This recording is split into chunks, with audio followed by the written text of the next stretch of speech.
Bonjour à tous et bienvenue dans le studio des experts. Pendant 1 heure, nous allons passer l'actualité de la semaine en revue. Au menu, on va parler du Covid-19, bien sûr, des frontières européennes.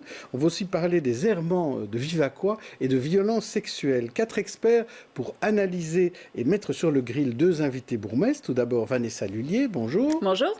Et journaliste à BX1, Nicolas De Decker, lui est journaliste au Vif, bonjour. Bonjour Jean-Jacques. Et Céloi Boujour est journaliste à Arabelle, c'est la première fois qu'elle vient dans notre studio. Bonjour et bienvenue. Et Marianne Sluzny, philosophe et auteure d'un livre dont on a déjà parlé ici, qui s'appelle Le Banc. Bonjour Marianne. Bonjour Jean-Jacques. Alors, si on ne peut pas ne pas parler du coronavirus Covid-19, il est quand même à présent appelé sur tous les fronts. La santé, l'économie, la responsabilité politique et même les repas de famille. Arrêtons-nous un instant sur l'effet lockdown. C'est la panique. Plus personne ne sort. Et cela se ressent dans l'économie bruxelloise, notamment le tourisme. Reportage Aurélie Van Welde et Quentin Rossels. Les couloirs de cet hôtel de l'avenue Louise sont désespérément vides aujourd'hui.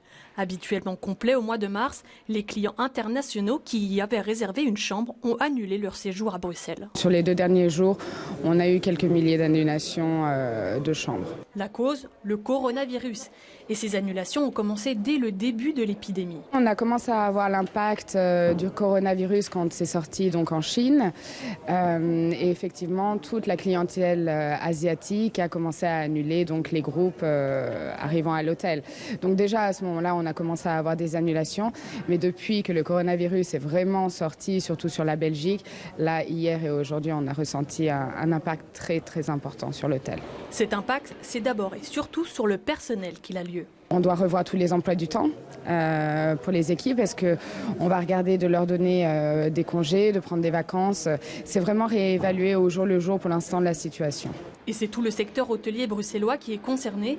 Ce week-end, avant même les premiers cas de coronavirus en Belgique, les hôtels accusaient déjà un manque à gagner de plus de 10 millions d'euros.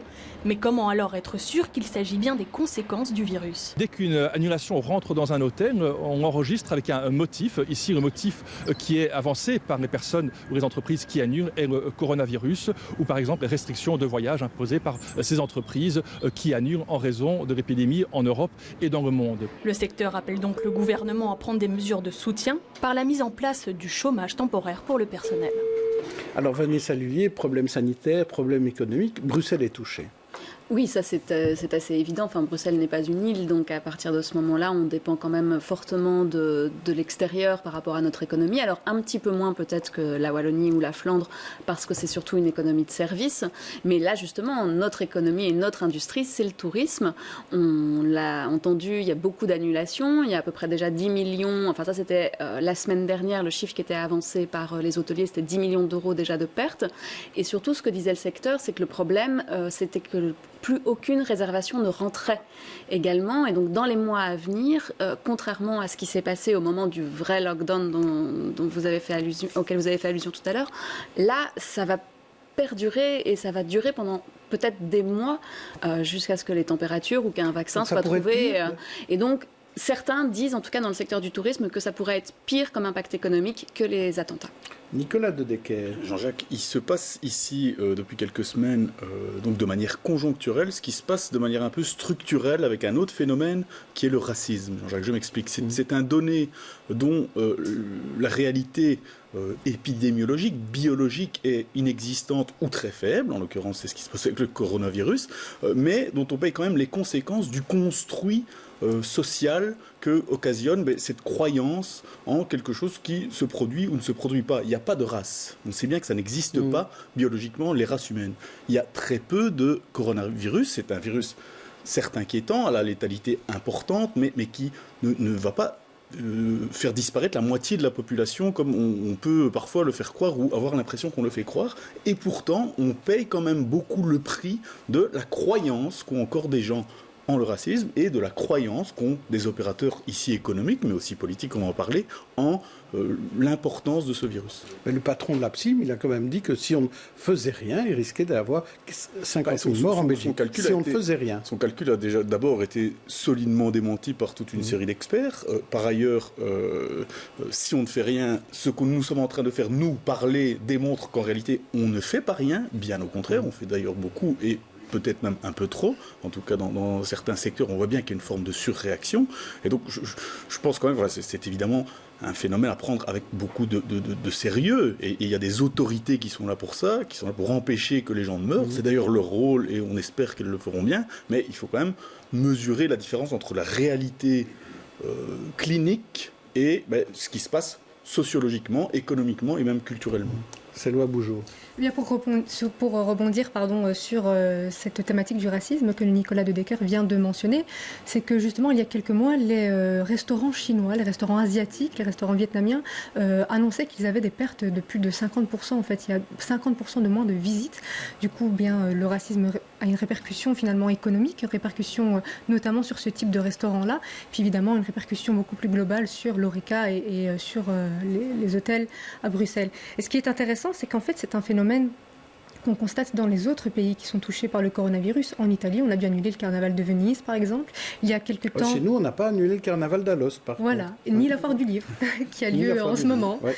Et d'ailleurs, il y a eu des images, il y a quelques temps, d'un aéroport dont le nom m'échappe, mais en tout cas, c'était en Angleterre, qui était complètement vide.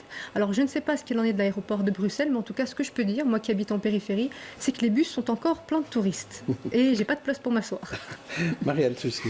Eh bien, moi, j'ai envie de dire, et ça va dans le sens de ce que nos camarades ont dit, c'est que la peur de la contagion, ça sortit de la contagion de la peur. Et je me demande si la peur n'est pas un virus qui se multiplie encore beaucoup plus vite que le virus en question. Et donc, on a parlé d'enfermement, des gens qui s'enferment chez eux avec des provisions de sucre. Et on peut parler aussi d'envie d'évasion. Et je crois que la science-fiction a peut-être encore de beaux jours devant soi.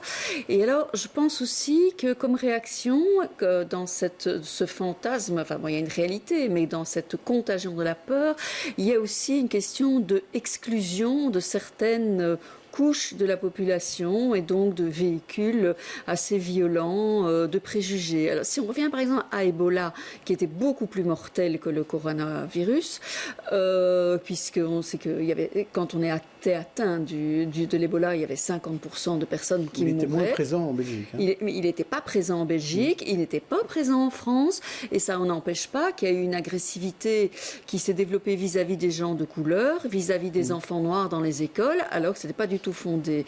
Et j'ai vu aussi qu'en février à Londres, un jeune homme, un étudiant qui venait de Singapour, s'est fait casser la figure, démolir la tête, parce que voilà, c'est le péril jaune en quelque sorte. Et enfin, à une réunion citoyenne qui concernait pour Schaerbeek le déménagement de la Porte du Lys, chaussée de Louvain, j'ai entendu quand même des choses assez inquiétantes, des gens qui disaient oui, mais enfin ces réfugiés, ils sont sales, ils ont la gale, ils ont ci, ils sont là, est-ce qu'ils ne vont pas nous apporter aussi le coronavirus? Eh bien, on va voir ce qu'en pensent nos deux invités politiques, deux bourgmestres expérimentés.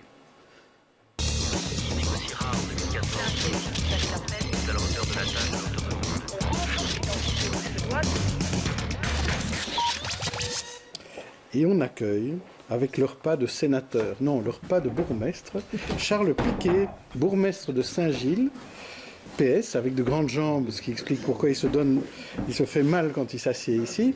Et à ses côtés, Hervé Doyen, bourgmestre de Jette, CDH. Alors, Charles Piquet, on va commencer par vous. Est-ce que vous paniquez quand vous voyez, personnellement, est-ce que vous paniquez quand vous voyez cette crise du coronavirus ? C'est à prendre au sérieux. Donc, je pense qu'aujourd'hui, ça renvoie quand même à quelques réflexions. Je pense qu'il y a 4 leçons qu'on peut tirer, 3-4 leçons qu'on peut tirer de la crise actuelle. C'est certainement la question des outils publics, de la santé publique, donc tout ce qui est hôpitaux, moyens de la première ligne, etc.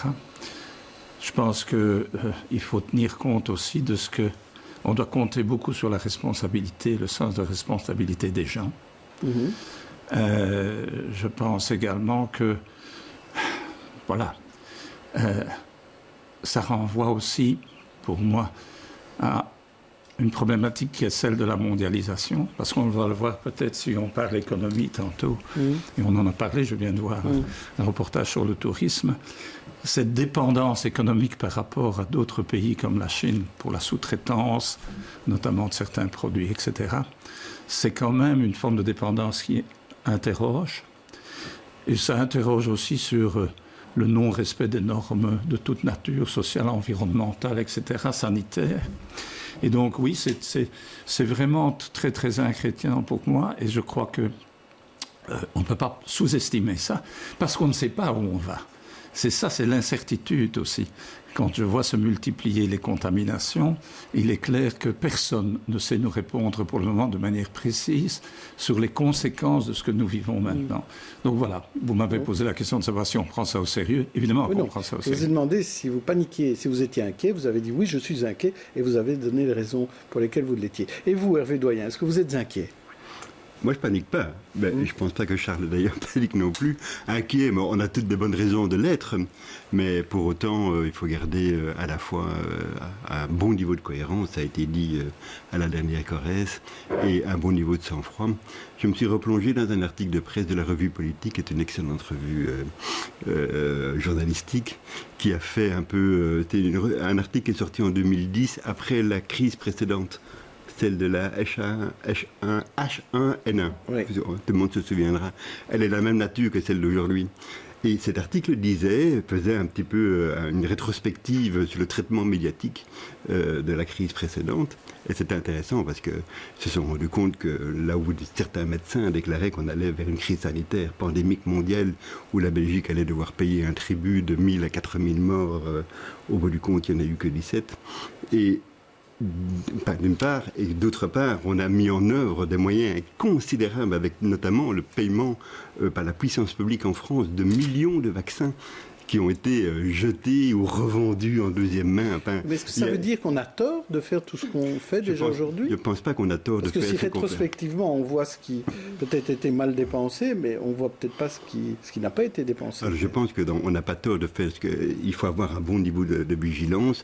Tenir compte de ce que Charles a dit, ça veut dire tirer la leçon après, mais visiblement, sur le traitement médiatique qui a été fait, on s'est compris par toutes les chaînes et par tous les journaux de la crise, on peut s'interroger sur quel est le vecteur qui amène les gens, je veux dire, à paniquer, à rentrer dans des hystéries collectives, à tout annuler, voilà. Donc il y a à la fois à boire et à manger Là, vous dites clairement, c'est la faute aux médias. Nicolas de Decker, vous travaillez dans un média. On a dit le traitement médiatique. Mais je ne suis pas loin de le penser moi-même. Vous vous souvenez de ce Marshall McLuhan, ce vieux sociologue du XXe siècle, qui disait the medium is the message. C'est-à-dire que même si on fait des émissions spéciales pour dire que c'est pas grave, mais le public va retenir qu'il y a quelque chose de grave.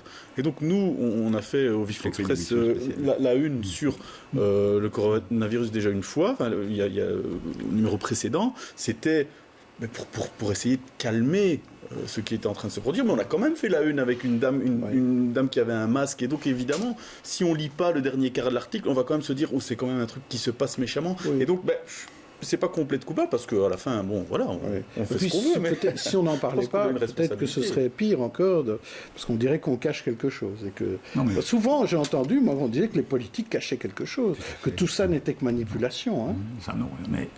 vous dites ça, mais il y a beaucoup de gens qui le pensent. Non, mais il y a quand même une leçon à tirer dans l'immédiat, c'est évidemment tout ce qui concerne la coordination de la riposte à la maladie.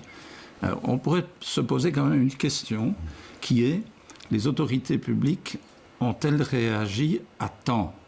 Ce n'est pas une question de moi, évidemment, mais dès le mois de janvier, on commençait à acheter des masques. Il commençait déjà à y avoir un vent, pas de panique, mais d'inquiétude. Et donc, on va devoir compter avec quelque chose de fondamental, c'est la vitesse de la coordination de tous les niveaux de pouvoir. Et donc, on est bien placé pour le savoir en Belgique, parce qu'avec tous les niveaux de pouvoir, il est clair que s'il n'y a pas une réponse rapide, avec des recommandations rapides en cascade avec les différents niveaux de pouvoir, ça peut imposer un problème. Et donc, cette notion de vitesse dans la réactivité des pouvoirs publics est quand même alors très je vous pose la question, est-ce qu'on était assez vite ? Parce que finalement, en Belgique, on a réagi au lendemain des vacances du carnaval. Hein. Tout s'est arrêté avant et on a commencé à partir du lundi matin. Alors, Alors, est-ce qu'on a été assez vite, Charles Piquet? Je pense qu'on aurait pu peut-être aller plus vite et que la mobilisation que l'on a connue est une mobilisation qui aurait peut-être pu intervenir avant. Maintenant, c'est facile de le dire, je ne fais la critique de personne, mais il faut le savoir, le virus va peut-être plus vite que nous aussi, et donc prenons comme leçon aussi de tout ça, la nécessité d'activer très vite toute la chaîne qui va, évidemment, du ministre de la Santé publique, en passant par les autres ministres, etc., jusqu'à la première ligne de réponse, qui sont notamment les médecins généralistes, qui se plaignent souvent de ne pas avoir eu des informations à temps. Qu'est-ce que vous en pensez, Hervé Doyen? On aurait, comme le dit Charles, on peut toujours dire a posteriori qu'on aurait pu aller plus vite, qu'on aurait pu faire ceci, qu'on aurait pu faire cela. Pour revenir un tout petit peu en arrière sur le traitement médiatique, il y a quand même quelque chose qui me sidère, c'est le décompte quotidien du nombre de morts. Est-ce qu'on imagine faire ça avec la grippe saisonnière qui compte chaque année 650 000 morts et lire dans vos journaux préférés chaque matin, aujourd'hui en Belgique on a enregistré autant de morts liés à la grippe? Voilà. C'est quel cas? Il y a chaque jour plein de gens qui meurent de la grippe saisonnière. D'accord. Voilà. Et ici, on fait un décompte un peu mortifère, comme ça, chaque jour. Un cas de plus. 3 morts en plus. Oui, attendez, ici en Belgique, c'est pas un cas de plus. Là, depuis qu'on a les comptes, c'est le double chaque fois de cas infectés. Donc voilà. Donc, mais ça veut dire qu'il ne faut pas en parler. Je ne dis pas qu'il ne faut pas en parler. Je pense on ne peut pas dire à la fois qu'on a tort d'en parler. Je ne dis pas qu'on a tort d'en parler. Je dis qu'il y a que le traitement médiatique, et je pense que la presse en rend elle-même compte. Il y avait un article pas plus tard que hier dans un excellent journal qui était catholique avant et qui expliquait. C'est un jeu d'énigmes ici. Donc, on parle de la libre. On parle de la voilà, libre. c'est ça. Pour ceux qui ne savent même pas que c'était catholique un jour. Et donc, dans ce journal catholique, excusez-moi, que les gens ne savent dans la Libre Belgique, pour ne pas la citer, il y avait un article qui disait de bonnes raisons de ne pas avoir peur. Enfin, je veux dire, on en arrive là que la presse elle-même, je dis, se prend à son propre jeu de dire qu'il faut un peu désamorcer les choses. Marianne Suisse. Petite question. Donc on voit ici des hôtels désertés, on comprend très bien, je sais que l'Horeca aussi est touché. Oui. Mais alors, puisque la question économique se pose, est-ce qu'on pourrait faire une analyse, un moment, de quels sont les secteurs qui sont frappés de plein fouet effectivement par le coronavirus et quels sont ceux qui ne le sont pas vraiment mais où le coronavirus va arriver, si j'ose dire, à point idéologiquement pour couvrir des choses qui ne fonctionnent pas très bien d'office. Charles Piquet. D'abord, il y a une sorte de task force qui a été mise en place par les différents organismes qui s'occupent de la promotion de l'économie à Bruxelles. Et donc, je ne vais pas vous les citer, mais qui, justement, se penchent sur les difficultés que rencontrent les différents secteurs, etc. Et quand on a fait ça, il faut maintenant se poser une fameuse question qui est comment on fait face à ça? Parce qu'on ne va pas revenir sur les constats. Les constats, on l'a entendu pour le tourisme. On voit très bien des entreprises qui sont bloquées, qui ne savent plus produire, comme je le disais tantôt.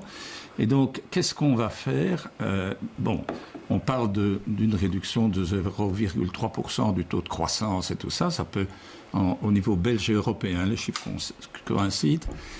Qu'est-ce qu'on va faire? Je pense qu'on va inévitablement avoir un débat qui est celui de la relance de l'économie d'une manière ou d'une autre. Par exemple, en matière justement de solde budgétaire à respecter, etc.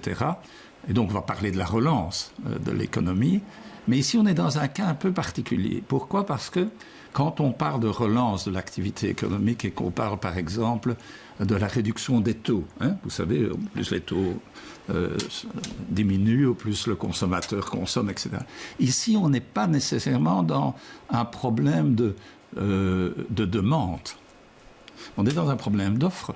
Parce qu'il y a des entreprises qui sont en panne parce qu'il n'y a pas d'offre suffisante de composants des produits qu'elles doivent produire. Ce n'est pas une crise etc. habituelle, en fait. Voilà, ce n'est pas une crise habituelle. Donc les réponses économiques vont devoir être trouvées et il faudra en même temps investir dans l'appareil public de santé publique parce qu'on le voit bien partout en Europe. On se pose la question, évidemment, des politiques sanitaires, des politiques de santé. Or, et je finis là-dessus, vous savez quoi? La démocratie, elle est surtout menacée, non pas parce qu'il y a une discussion sur le mode de représentation des citoyens et tout ça. Oui, c'est vrai, on connaît ce débat sur la consultation, la participation. Quand les citoyens sentent qu'ils sont menacés dans leur santé avec une menace de souffrance et de mort, à ce moment-là, il faut que les autorités publiques donnent confiance et investissent dans ce secteur.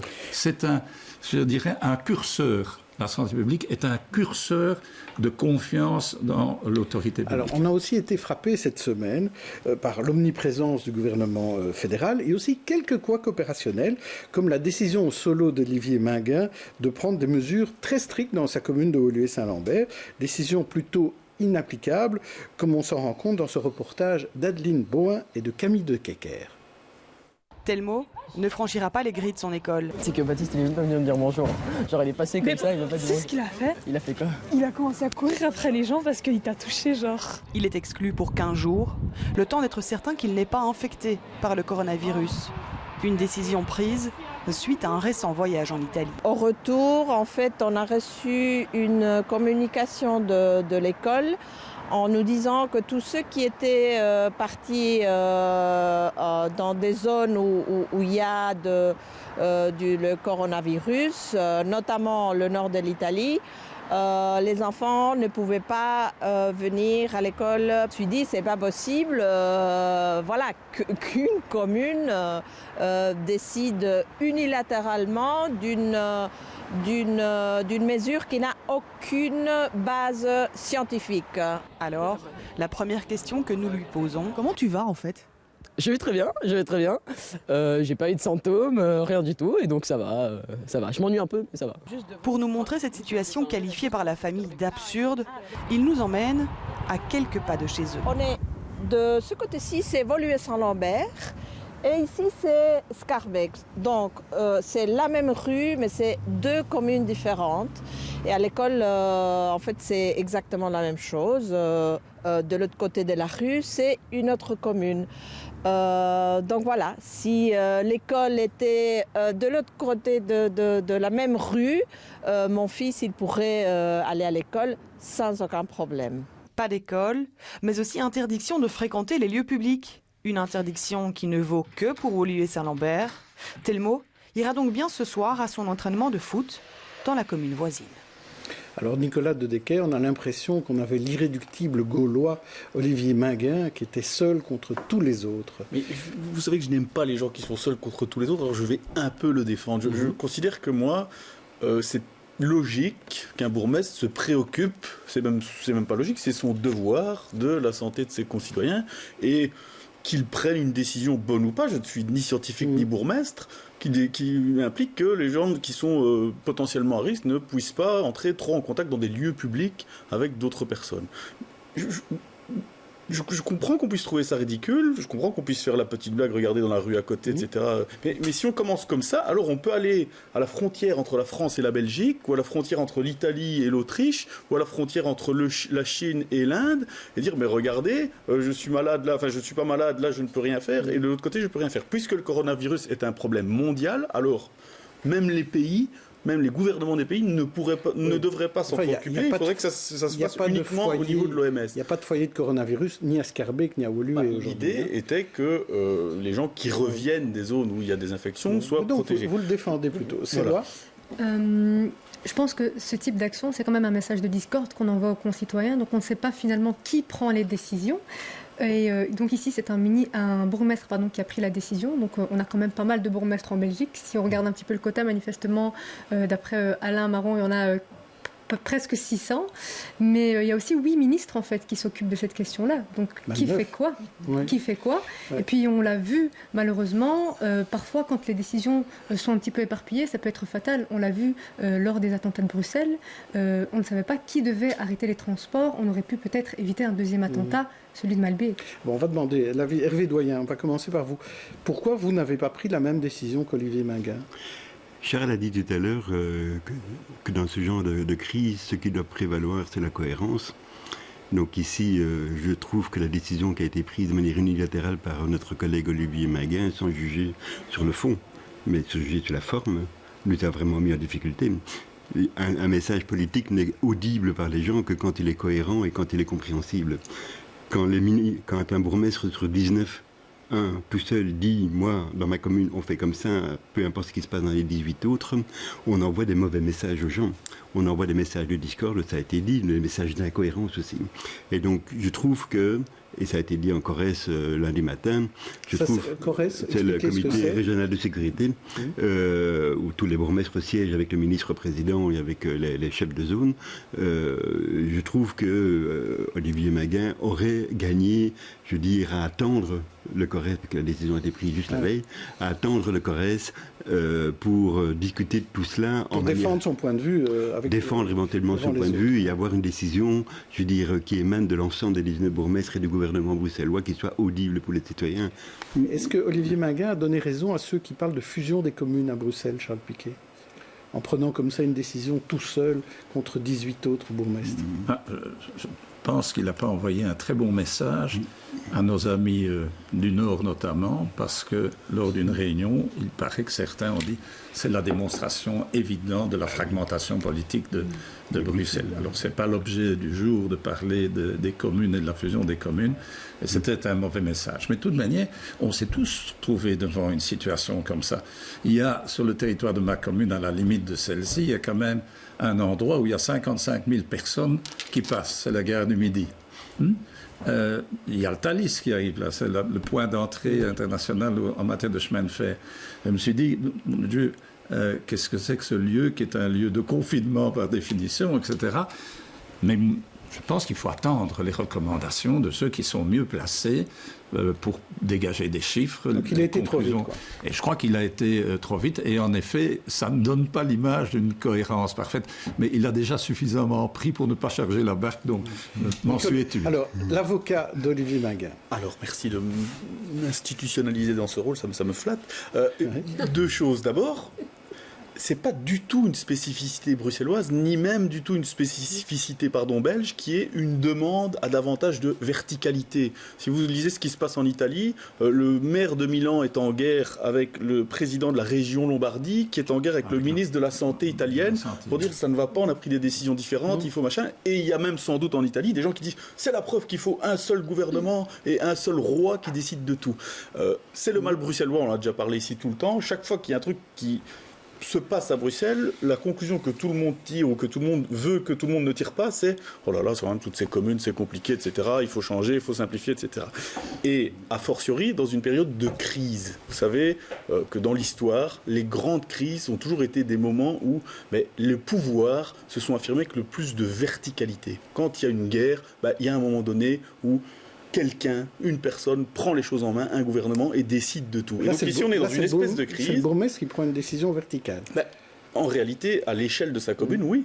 Mais les appels pour dire il faut arrêter que chacun aille de son côté pour prendre des décisions, etc., qui sont typiques en période de crise, le sont au carré en période de crise dans la région de Bruxelles-Capitale. Vanessa. Alors, il y a aussi un autre élément qu'on oublie. Il n'y a pas que Olivier Maguin qui avait pris ces décisions un peu plus importantes. C'est quand même aussi les institutions européennes qui ont été aussi directement beaucoup plus alarmiste, je dirais, que le gouvernement bruxellois ou que le gouvernement fédéral. Donc là aussi, on ne savait plus trop pourquoi est-ce que l'Union européenne serait plus touchée finalement. Ils vivent quand même parmi nous, enfin on pense. Ils voyagent beaucoup. Ils voyagent beaucoup, donc effectivement, il y avait des mesures qui étaient là. Et puis, pour revenir un tout petit peu sur ce que disait Charles Piquet tout à l'heure, il y a aussi cette notion de la gestion du risque. Et moi, j'ai l'impression qu'aujourd'hui, on n'accepte plus non plus de prendre un risque à un moment donné. Le risque sanitaire, là, on est avec quand même une maladie qui, effectivement, n'a quand même que 2% de mortalité. Alors, certes, elle se propage très vite, mais et puis, est-ce que c'est à l'État aussi de nous protéger de tous les risques? Et est-ce que c'est à cet État de prendre les mesures nécessaires tout le temps? C'est à l'État de l'organiser quand même, non? Jusqu'à quel point? Eh bien, on va passer à autre chose, parce qu'on reparlera certainement du coronavirus dans les prochaines semaines. Je vous propose une galerie de portraits, ce sont nos têtes d'affiche. Ils ont fait l'actualité de la semaine. Vous en choisissez un ou une qui vous inspire, et on commence par vous, Charles Piquet. Je vous propose tout d'abord Michael Vossart. le député régional Défi qui a abandonné le conseil communal de Molenbeek, Virginie Despentes, l'écrivaine féministe qui estime que désormais on se lève et on se barre, Dirk Bonn, l'inquiétant repreneur des magasins Blocker, ou Viviane Scolirs, la peu visible haute fonctionnaire chargée de la prévention et de la sécurité. Qui choisissez-vous? Michael Vossart, Virginie Despentes, Dirk Bonn ou Viviane Scolirs? Écoutez, vous me posez des choix qui sont pas simple. C'est un peu le principe de l'émission. C'est évidemment en jeu. Je dirais que il faut encourager la honte fonctionnaire. Donc Viviane Scolirs, oui, parce qu'elle a une responsabilité. Vous savez, ce qui s'est passé, c'est qu'on s'est réunis très vite, comme dit Hervé, mais qu'on aurait pu le faire un peu plus vite, ok, mais que la partie n'est pas terminée, le match n'est pas terminé, et donc moi j'ai plutôt ici envie d'envoyer un message d'encouragement. Allez, Scolirs. Allez, vas-y Scolirs. Et vous, Hervé Doyen, je vous en propose 4 autres. Eden Hazard, le Diable Rouge opéré à Dallas, on croise les chevilles pour qu'il soit fit pour l'Euro. Ou Alexandra Lambert, la patronne des missionnaires du Musée de la Mode et du Design, le MAD. Marc Chamu, un des fondateurs du Conseil de déontologie journalistique décédé. Ou Naomi Seipt, l'anti-Greta de 19 ans, mise en avant par le patronat allemand pour faire pièce à Greta Thunberg. Qui choisissez-vous? Eden Hazard, Alexandra Lambert, Marc Chamu ou Naomi Seipt? Je prends la dernière, mais par contre choix. Ah. Pour être au pied. Elle m'agace, cette personne. Et l'usage qu'en effet... Naomi vous agace. Oui, et l'usage qu'en effet par l'extrême droite allemande, je dirais quand même relativement déplaisante. Et on en est aujourd'hui, ça pose de nouveau un problème sur la médiatisation des gens et cette espèce de pipolisation, je veux dire, des débats de société, parce qu'aujourd'hui, le combat contre le réchauffement climatique, c'est un vrai combat, mais on dirait que ce combat perd de sa nature s'il n'est pas incarné par une espèce d'icône, voilà, de préférence jeune, de préférence vierge, mais pas au sens on pourrait l'entendre, mais vierge dans le sens de sainte, de sainte, innocente, voilà. Et vous préférez que ce soit Hervé Doyen qui soit le représentant de la lutte. Je trouve que les combats doivent être portés pour le contenu de leur combat et non pas parce qu'ils sont portés par des icônes. Oui. Voilà. Alors les icônes doivent aider, je veux dire, à l'avancée des combats, mais on ne peut pas être suspendu aux lèvres des icônes. Et ce qui est agaçant ici dans cette histoire, c'est que on a bien compris le phénomène Greta. Et donc on va lui trouver dans le même schéma, on va le contrer avec une autre icône aussi jeune qu'elle, avec cette allure de sainte Thérèse, voilà, et ça a un côté terriblement agaçant parce que on met un peu de côté le contenu même des combats. Alors je vous propose aussi 5 infos, laquelle vous a ravi ou vous a énervé. Tout d'abord, la création d'un collectif laïcité Yalla autour de Sam Touzani notamment, le duel Biden-Sanders contre Trump. On sait maintenant que c'est autour de ces personnes-là que ça se jouera. La victoire de Netanyahou en Israël, 6% des rues à Bruxelles qui portent des noms de femmes seulement, ou Greta Thunberg, on y revient, qui a dégommé le Green Deal, le plan Van der Leyen, cette semaine. Alors, que choisissez-vous? On commence par vous, Hervé Doyen. Vous n'allez pas prendre Greta Thunberg parce que vous en avez déjà un peu parlé. Le duel des têtes de liste démocrates aux États-Unis, c'est quelque chose que je suis beaucoup à titre personnel parce que. C'est une bonne nouvelle que ce sont des anciens, des gens sages. Il n'y a qu'un seul combat qui baille aujourd'hui aux États-Unis, c'est battre Trump. Donc, je pense que du point de vue de l'Europe, je veux dire, tous les moyens sont bons pour y arriver, parce que je pense vraiment que Trump est une catastrophe. Je veux dire, à tout point de vue. Je veux dire, au point de vue de l'image de la politique, au point de vue du rapport aux médias, au point de vue démocratique. Ce bonhomme accumule tous les déficits inimaginables dans tous les champs de la vie sociale, et il mérite plus d'être là. Et donc, aujourd'hui, tous les regards doivent être tournés vers le Parti démocrate, et tout doit être mis en œuvre. Et donc, que Joe Biden y aille, je pense qu'il est le plus apte, parce que j'aime beaucoup Sanders, je préfère Sanders que Biden à titre personnel, mais Biden est plus au centre et fera nettement moins peur à une certaine classe moyenne américaine, notamment donc blanche. Il a plus de chances de battre Trump, selon moi. Alors, et vous, Charles Piquet, un sujet qui vous intéresse là-dedans? On ne peut pas parler de Greta Thunberg. Mais si, on peut. Hein, vous n'en avez pas parlé. Je partage mon avis. Oui, mais choisissez une Eh bien, c'est la victoire de Netanyahou. Pourquoi? Parce que non seulement on connaît évidemment le fonds de commerce électoral de Netanyahou, mais ça n'est pas sans conséquence sur ce qui se passe en Europe et dans d'autres pays, et parce qu'on ne le dira jamais assez, la cause palestinienne est aussi un des ressorts et un des leviers d'un processus identitaire, y compris dans nos pays et dans nos villes. Et donc, j'eusse préféré évidemment quelqu'un d'autre que Netanyahou pour pouvoir assurer un dialogue constructif là-bas. Alors dimanche, c'est la journée du droit des femmes. On en parle déjà aujourd'hui, puisque c'est demain. L'accent est mis cette année notamment sur la lutte contre les violences faites aux femmes. Et une étude d'Amnesty et de SOS Viol a été présentée cette semaine et a mis en lumière l'omniprésence des violences sexuelles en Belgique. Reportage Jean-Christophe Pezès et Nicolas Skenartz. Ce serait possible de m'expliquer un petit peu ce qui s'est passé? À l'autre bout du fil, peut-être une victime de violences sexuelles, ou peut-être un de ses proches. Quelqu'un en tout cas qui ressent une urgence à parler, à confier sa détresse face à l'innommable qui peut détruire à petit feu. Ça peut être des symptômes physiques, ça peut être des troubles du sommeil, des troubles anxieux, des questions qui concernent l'identité, qui concernent l'estime de soi. Les appels de ce type sont de plus en plus nombreux, 10 par jour en moyenne dans cette association. Ici, on n'est donc pas vraiment étonné qu'une femme sur 5 déclare avoir été victime d'un viol et qu'une personne sur 2 dit avoir subi des violences sexuelles. Mais ce qui interpelle le plus, c'est la tolérance affichée face à certains comportements, même chez les plus jeunes. L'idée, quand une femme, par exemple, ne dit pas non clairement, c'est qu'elle est d'accord.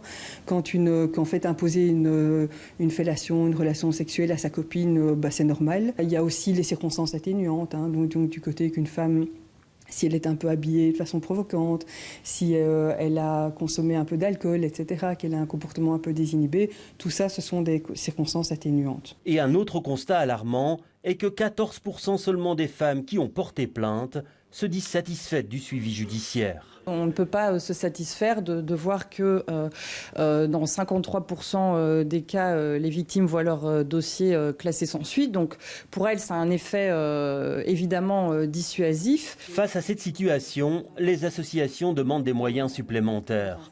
Les ministres compétentes de la Fédération Wallonie-Bruxelles en visite à SOS Viol n'ont rien promis, mais vont examiner comment mieux répondre aux besoins du secteur. Alors, Céloi, bonjour. On se demande comment arriver à faire cesser ces violences sexuelles. On en parle quand même beaucoup et on n'arrive finalement pas à les faire cesser. Eh bien, déjà pour commencer, je pense qu'il y a un problème de terminologie. Les agressions sexuelles et tout ce qui a lieu, tout ce qui est en lien avec les violences sexuelles, eh bien, il y a plusieurs concepts qui sont nombreux. Donc, on parle du concept de consentement, on parle de viol, on parle d'agression sexuelle, on parle d'harcèlement sexuel. Et je pense que la première des choses, c'est déjà de clairement définir chacun de ces termes et qu'ils soient clairs pour tout le monde. De mieux les expliquer. De mieux les expliquer, pour les plus jeunes et pour les plus âgés aussi. Un autre phénomène qui pourrait beaucoup nous aider, c'est d'arrêter de récompenser des personnes qui sont accusées de viol. Donc je pense que c'est inévitable, il faut que j'en parle aujourd'hui. C'est ce qui s'est passé avec Polanski. Donc c'est quand même un message fort qu'on envoie dans la société. C'est vous souffrez, vous vous faites agresser, vous vous faites violer, eh bien on s'en fout. L'art prime sur votre corps, sur votre état psychologique et sur les traumatismes que vous avez pu vivre. Et je pense que une autre solution, parce qu'aujourd'hui on va parler quand même de solutions, c'est important, c'est l'éducation sexuelle.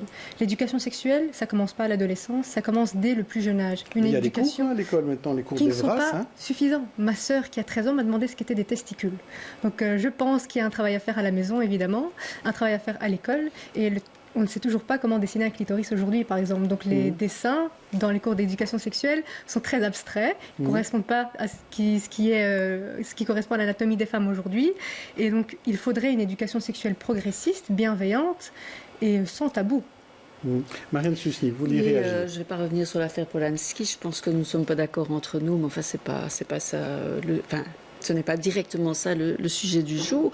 Mais justement, moi, j'ai trouvé ces réalités assez affolantes. Et vous dites très bien, d'ailleurs, de la manière dont il faut probablement les expliquer, les structurer, les décomposer. Il y a la question, évidemment, de l'éducation qui est primordiale. Mais justement, moi, dans cette manière de remettre l'accent sur ce qu'on vient de voir, sur les solutions qu'on pourrait y apporter, il y a quelque chose qui me fait, si j'ose dire, plaisir, c'est qu'on remet justement les choses, si je puis dire, sur terre. Et pour moi, après tout le tintouin qu'on a entendu autour des Césars de Polanski, je trouve qu'il est vraiment salutaire qu'on comprenne que cela concerne monsieur et madame tout le monde et que 50% des femmes ont été victimes. Et pas seulement des hommes blancs, un club d'hommes blancs, riches, puissants, dominants et qui font à eux seuls le jeu entier du comportement des gens. On va voir ce qu'en pense Charles Piquet. Est-ce qu'on en fait suffisamment contre les violences sexuelles en Belgique? Non, d'abord, ce sondage est terrifiant. Il est terrifiant, ce sondage. Je ne vais pas répéter les chiffres, etc. Il est terrifiant, mais il est révélateur. Et quand on connaît un peu l'ambiance, on peut se dire que c'est révélateur de quelque chose qui existe. Mais c'est tellement terrifiant qu'il s'agit maintenant pour les pouvoirs publics, parce que ce sont des ASBL qui ont fait ce sondage, et je ne conteste pas le sondage, mais c'est tellement terrifiant qu'il faut aller beaucoup plus loin maintenant. Il faut une vraie enquête d'opinion menée par des pouvoirs publics pour que ce phénomène soit mieux connu. Parce qu'il faut voir aussi les techniques de sondage, etc. Mais donc, je ne conteste pas le sondage, mais c'est tellement terrifiant qu'il faut maintenant qu'on s'en empare pour faire vraiment une étude plus approfondie. Alors, je pense qu'il y a évidemment la mission des parents. On ne va pas parler de la mission des parents, mais quand même important aussi. Donc, tout demander à l'enseignement, et c'est évidemment fondamental. Et donc, la mission familiale aussi. Oui. L'éducation se fait à la maison, à l'école aussi, mais les enfants passent beaucoup de temps à l'école. Mais vraiment insister là-dessus, parce que moi je vois des jeunes qui n'ont jamais entendu leurs parents parler de sexualité, etc. Et puis alors, et l'enseignement, donc on est d'accord. Il y a autre chose. Moi je ne suis pas un puritain. J'appartiens à une génération qui a fait de la libération sexuelle un moment de fête partagé entre les hommes et les femmes. Donc je suis un ancien, moi. Donc après 68, ça a été... Donc je vais vous dire quelque chose qui va peut-être vous frapper un peu. Moi je trouve qu'il y a une érotisation de l'espace public, une érotisation dans les People magazines, etc., qui sont incroyables. Je vais vous dire un truc. Un jour, je conduis ma voiture et je vois une immense publicité avec un soutien-gorge et un sein, bien galbé, merveilleux à voir, etc. Et je me suis posé des questions parce que l'érotisation, la marchandisation d'ailleurs, la commercialisation du corps de la femme, et je vous dis, moi je ne suis pas un puritain ici, je ne suis pas pour qu'on condamne tout ça a priori, c'est quand même quelque chose dont il faut tenir compte. Et donc, essentiellement maintenant, il faut aider les associations dans ma commune, dans la tienne sans doute aussi. Il y a un appui à des associations, etc. Il faut la mission éducative et il faut quand même se poser un peu de questions sur, par exemple, l'accès aux sites pornographiques et la manière dont ça montre le rapport au désir et le rapport à la notion de consentement pour se rendre compte que les jeunes, pleins de testostérone, sont quand même dans un contexte d'érotisation de notre société que l'on ne peut pas condamner, mais qu'on pourrait quand même évoquer. C'est une industrie qui rapporte beaucoup d'argent. Exactement. Hervé Doyen, vous, quelle est votre position là-dessus? Je peux me permettre. Ça a été dit par madame, là, il faut parler. Je crois que libérer la parole est quelque chose de très important, c'est ce qui se fait. MeToo et tous ces mouvements-là, c'est un mouvement de libération de parole.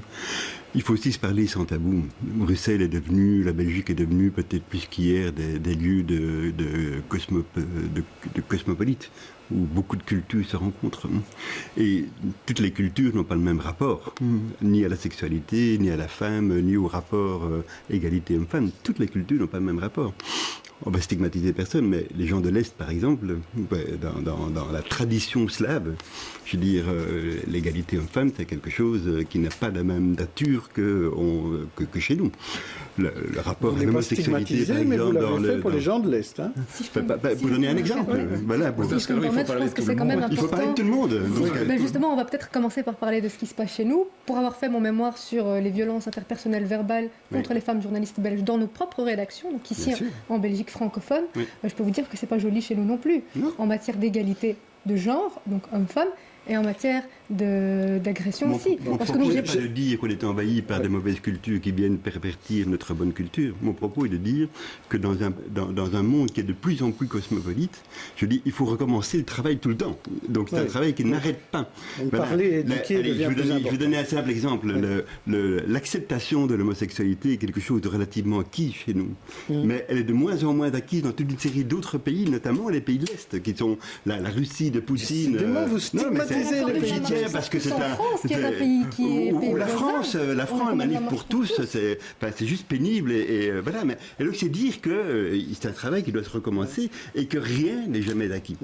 Je laisse la conclusion à Vanessa Lullier sur ce chapitre. Évidemment, le préventif c'est très important, mais il y a aussi un aspect dont on n'a pas du tout parlé. Enfin, Charles Piquet, vous disiez être étonné par les chiffres. Moi, je ne suis pas étonné par les chiffres. Je pense simplement que jusqu'ici, il n'y avait pas vraiment de recensement clair parce que la police ne sert à rien. Enfin, par rapport à ça, l'accueil des victimes de viols dans certains commissariats est simplement odieux. Enfin, ça ne va pas du tout. Une femme aussi, pour la violence qui n'est pas forcément sexuelle, mais des coups, ce n'est pas possible. Ce n'est plus possible maintenant d'avoir cette réponse. Et quand on voit qu'aujourd'hui, 1 cas sur 2 de viol n'est pas jugé, comment voulez-vous après qu'on ait des statistiques qui soient correctes? Là aussi, c'est quelque chose à faire et il faut qu'il y ait un suivi. Il y a une évolution dans ce domaine. Il y a une évolution, mais elle est vraiment très très faible. La recherche d'un officier de référence dans les zones de police, il commence à y avoir. Il y a aussi un centre d'accueil pour les violences faites aux femmes. Les violences policières aussi, on peut en parler, mais ça c'est autre chose. C'est un autre débat. Je vais vous arrêter là parce qu'on a déjà bien parlé, on en reparlera aussi, je vous promets. Je voudrais quand même connaître votre avis, mais assez rapidement, sur ce qui se passe aux frontières de l'Europe. Parce que là, pour l'instant, la frontière gréco-turque, il y a une crise migratoire qui démarre par un jeu quand même diplomatique entre, d'une part, la Turquie, la Russie, l'Europe de l'autre, avec l'Europe qui ferme carrément ses frontières pour éviter que de nouveaux migrants arrivent. Alors, Hervé Doyen, quelle est votre réaction quand vous avez vu cette actualité cette semaine ? La première réaction que j'ai eue par rapport à ça, et par rapport à ces images terribles, c'est que ça devrait être le premier titre du journal, et non pas le coronavirus. Et donc, quand je parle du traitement médiatique des choses, on en est bien là, parce que ce qui se passe là-bas, c'est juste une épouvante.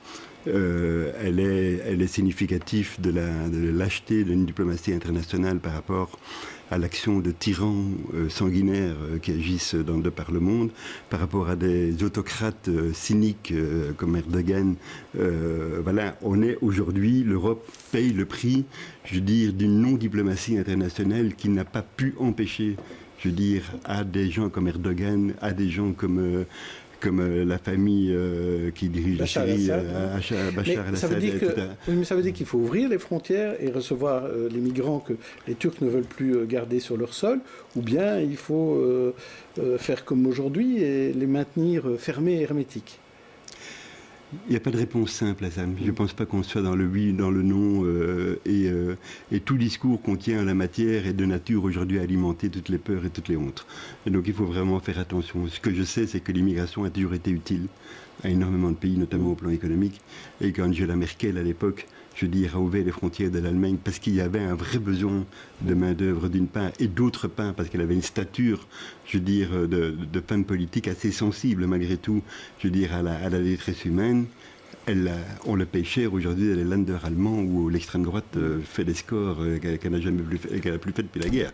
Donc on est quand même dans un truc qui n'est pas simple à gérer et qui mérite. C'est pas blanc ou noir, vous voulez dire. Certainement pas blanc ou noir. Charles Piquet, moi, ce qui me frappe d'abord, c'est l'absence de pouvoir de l'Europe. Quand on songe qu'après que Erdogan nous ait provoqué comme il l'a fait, toute la réponse a été une lettre ouverte des ministres des Affaires étrangères pour en appeler quand même à être raisonnable. C'est l'absence de pouvoir de l'Europe.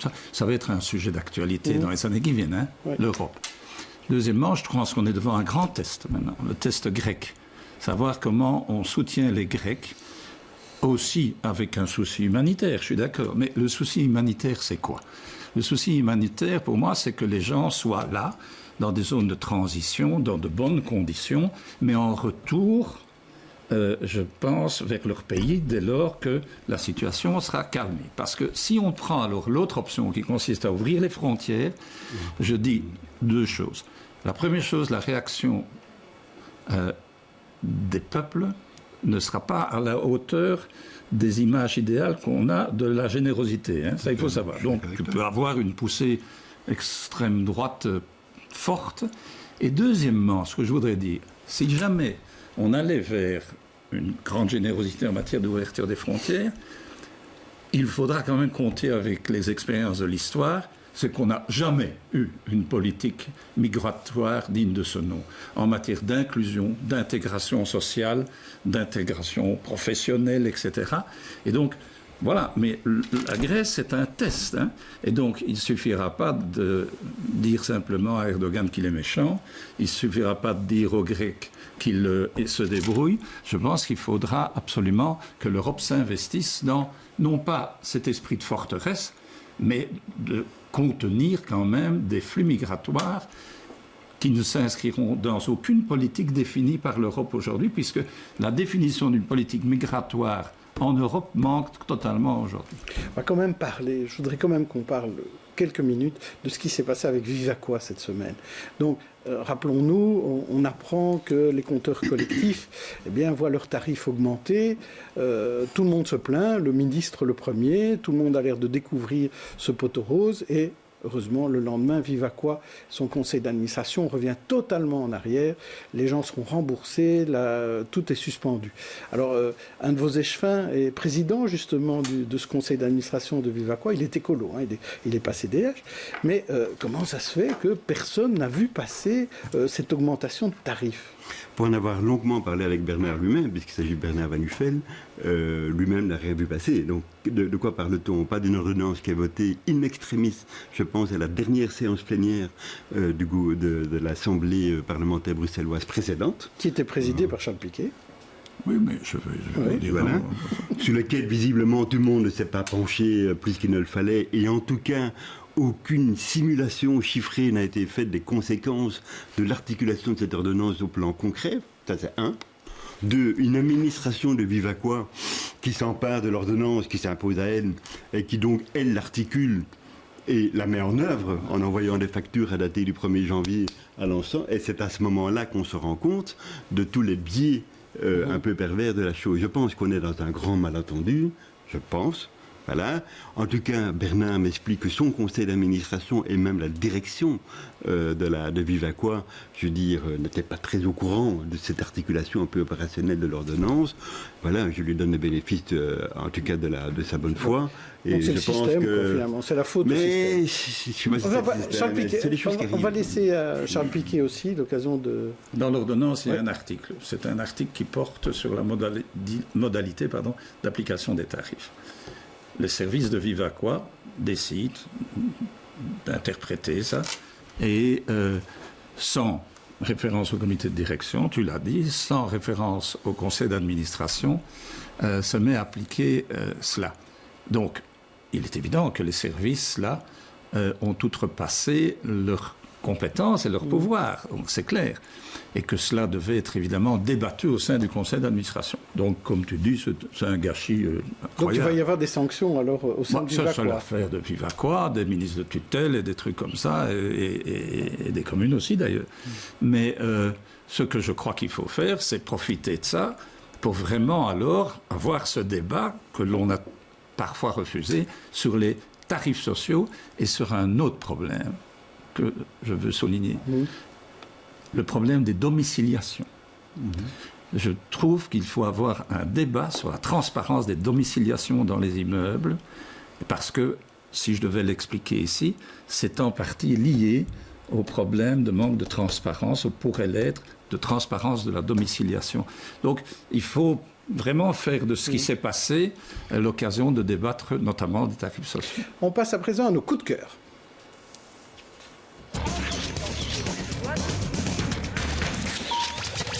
Vanessa, on commence avec vous, avec une pièce de théâtre. Oui, on va au théâtre. Alors, c'est au Riche-Clair. Ça s'appelle Boys, Boys, Boys.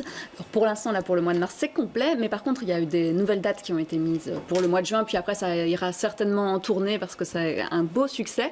Il s'agit en fait de 5 ou 6 garçons qui explore toutes les possibilités de la masculinité, tout ce que ça veut dire. Alors c'est parfois triste, c'est parfois très humoristique, c'est totalement décalé. Ce sont en fait plutôt une succession de petits sketchs, mais voilà, ça permet de voir qu'en fait vous êtes plus complexe que ce qu'on pense.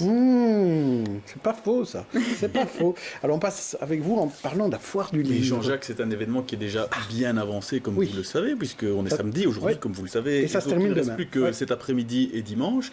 Et donc, si vous avez l'occasion d'aller échanger des postillons dans un endroit confiné, c'est là qu'il faut aller. On a beau dénoncer le caractère commercial de ce genre d'événement, je trouve que c'est quand même mieux de passer devant des rayonnages de livres que devant des rayonnages de vernis à ongles, de téléphones portables ou de maillots de foot, ou de masques protecteurs. Oui. Par ailleurs, j'ai entendu dire qu'il y avait dimanche une formidable autrice qui organisait une rencontre avec ses nombreux lecteurs autour de son 2e roman. Et donc, je pense que je vais lui laisser la parole, mais tout à l'heure. Donc on parle de Marianne Slucini et de son roman... Tu n'oublies pas demain, Marianne, hein? Le banc. Non, j'oublie pas. Et c'est à quelle heure ce débat? C'est à 17h. À 17h, merci. Sur la scène rouge. Voilà. Après le brunch. C'est Loire. Vous nous amenez, je ne sais plus maintenant. Un atelier. Ah voilà, un atelier. Justement, cette veille de célébration des droits des femmes, c'est un atelier sexualité, justement. Donc, on a proposé des pistes de solutions tout à l'heure pour lutter contre les violences sexuelles. Eh bien, la première chose à faire, c'est de bien connaître son corps, de bien connaître son anatomie. Et ici, c'est un atelier en non-mixité, donc il n'y aura que des femmes. C'est ce qu'on appelle communément un safe space, donc un endroit sécure où on peut aborder des sujets tabous. Et donc c'est un atelier qui sera donné par Zina Hamzaoui, qui est sexologue et sage-femme. Un atelier qui aura lieu le 15 mars à Molenbeek, et donc qui permettra aux femmes de bien connaître leur anatomie, de parler sexualité et de lever tous les tabous. Mais justement, quand on parle de difficultés d'apprendre dans les familles, dans les écoles, est-ce qu'il ne serait pas intéressant que des hommes suivent ce genre d'atelier féminité et intimité? Moi, je trouve que ça devrait être mixte. Ça, c'est ce que moi je trouve. Alors, un livre avec vous, évidemment, dit l'autrice Marianne Slucini. Oui, c'est mon 4e, qui s'appelle Le Banc. Deuxième, enfin, oui, ils ne savent pas ce qu'ils disent. Bon, bref. Alors moi, je vais parler d'un autre auteur qui s'appelle Jean Lemaître, qui est à la fois écrivain, journaliste, et qui a écrit un excellent livre qui s'appelle La Commune des Lumières. Ça se passe au Portugal, en Alentejo. Merci, Alentejo, en 1918, juste avant la fin de la guerre, et se crée une communauté communautaire, libertaire, égalité des sexes, qui fonctionne mais à merveille, qui en plus est liée à d'autres villages, donc qui n'est pas uniquement refermée sur elle-même. Malheureusement, l'expérience est de courte durée parce que là, il y a plein d'événements internationaux, dont la fin de la guerre. Et Jean Lemaître raconte ça avec beaucoup de finesse et de subtilité. Il nous emmène vraiment dans cette pépite qu'il a découvert de l'histoire de cette région. Et ce qui est... Et en plus, bon, c'est un événement de l'histoire bien particulier, mais ce qui est intéressant, évidemment, et qui a du sens, c'est que ça nous renvoie à notre bel aujourd'hui, à ce Portugal qui est un des rares pays de gauche de notre communauté européenne, et aussi qui, si j'ai bien compris, vient de proposer d'accueillir les migrants qui croupissent en Grèce. Merci d'avoir clôturé ainsi notre émission, Marianne. Merci à tous, aux invités et aux experts. On se retrouve la semaine prochaine. Bonne fin de week-end.